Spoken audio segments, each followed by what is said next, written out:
Indonesia tersakiti Trump. Beginilah cara Indonesia bisa permalukan tarif AS. Saat dunia gemetar menghadapi perang tarif Trump, ada satu negara yang tidak diam, Indonesia. Bagaimana Indonesia bisa melawan tekanan ekonomi gila-gilaan Trump dan justru menemukan peluang mengubah peta ekonomi Asia Tenggara selamanya? Mau tahu kenapa Indonesia justru bisa main kuat di tengah badai tarif Trump bila bisa mengadopsi cara-cara seperti di bawah ini? Tonton sampai habis karena ini bukan sekedar kisah ekonomi. Ini mungkin bisa menjadi strategi jitu menuju Indonesia Emas 2045.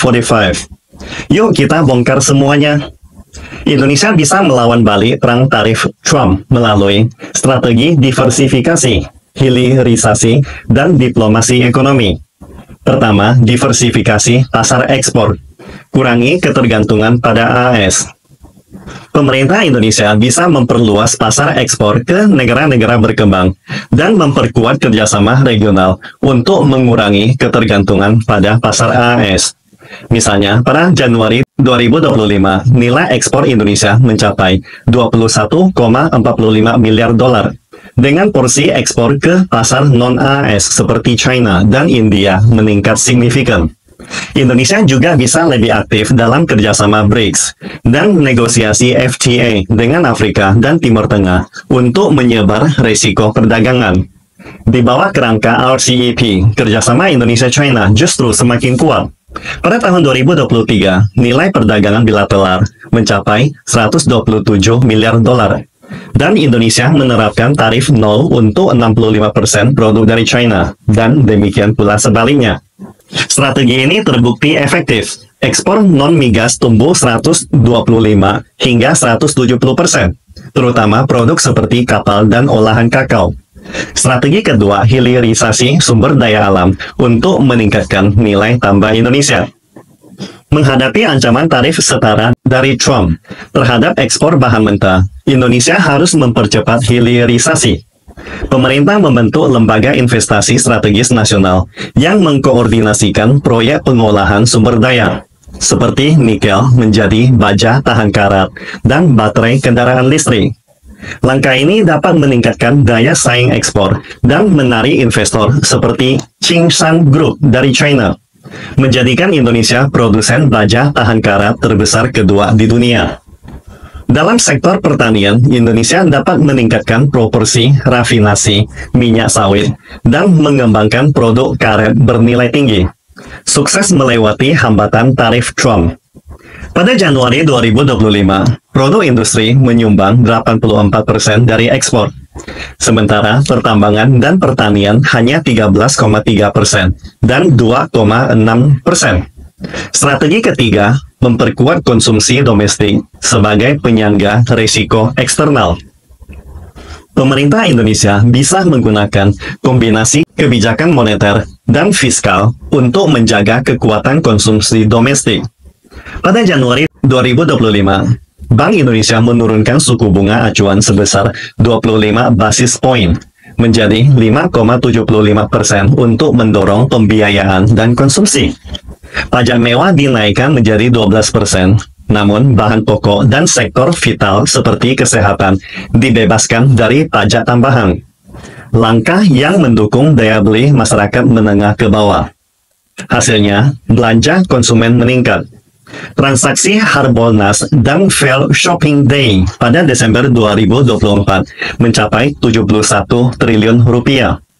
Penjualan mobil pun diprediksi akan naik jadi 1 juta unit di tahun 2025.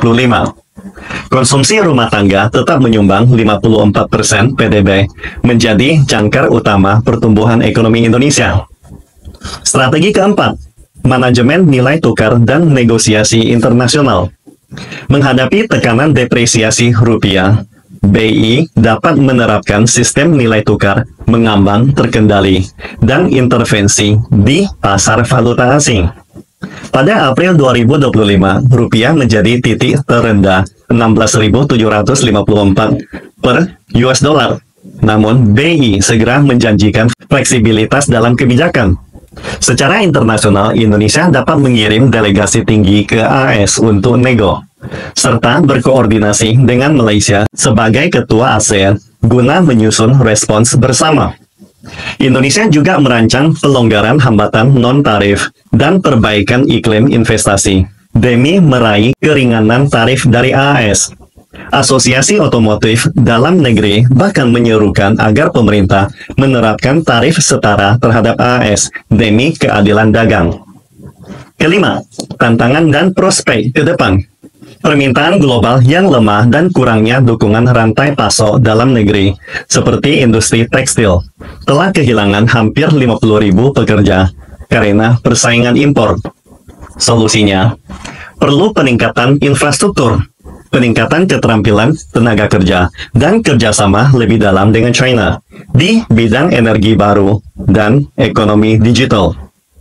Secara keseluruhan, strategi Indonesia dalam menghadapi perang tarif AS telah meredam dampak negatif jangka pendek dan sekaligus mempercepat restrukturisasi ekonomi jangka panjang.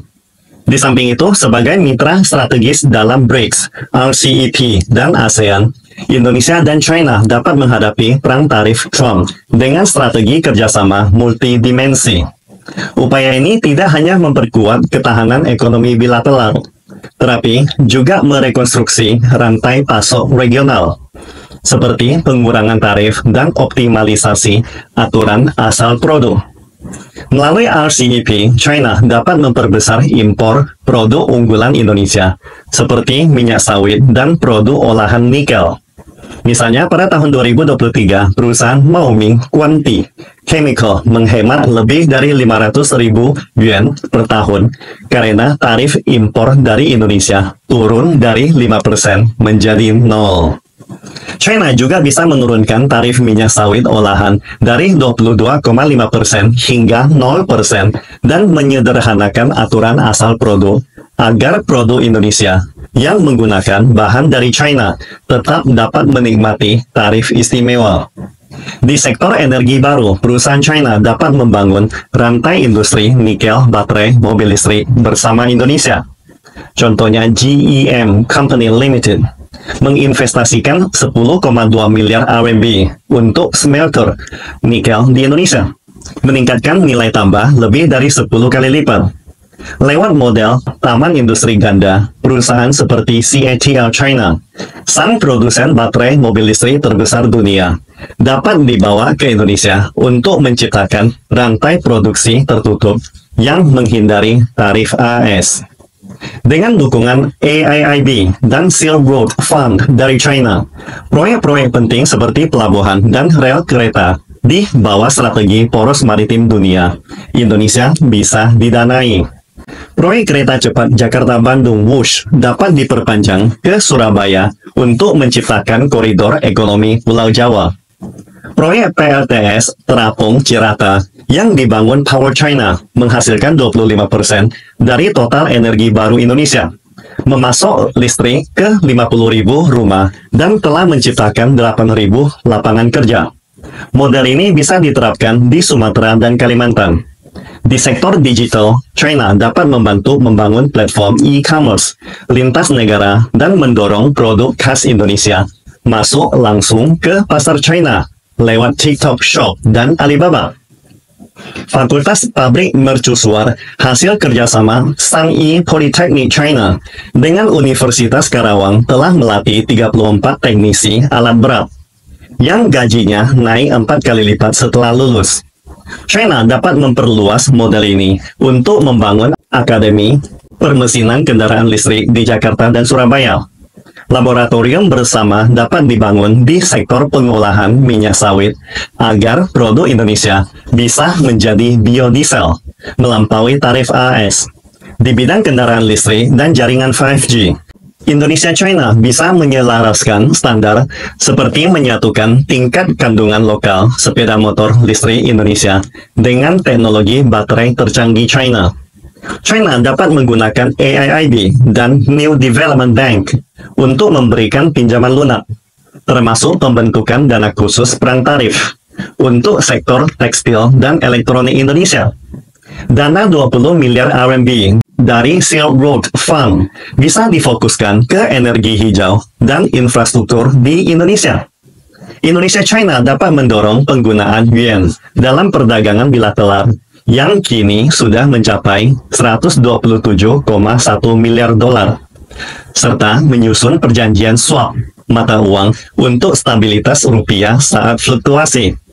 China dan Indonesia bisa menggugat kebijakan tarif timbal balik AS ke WTO.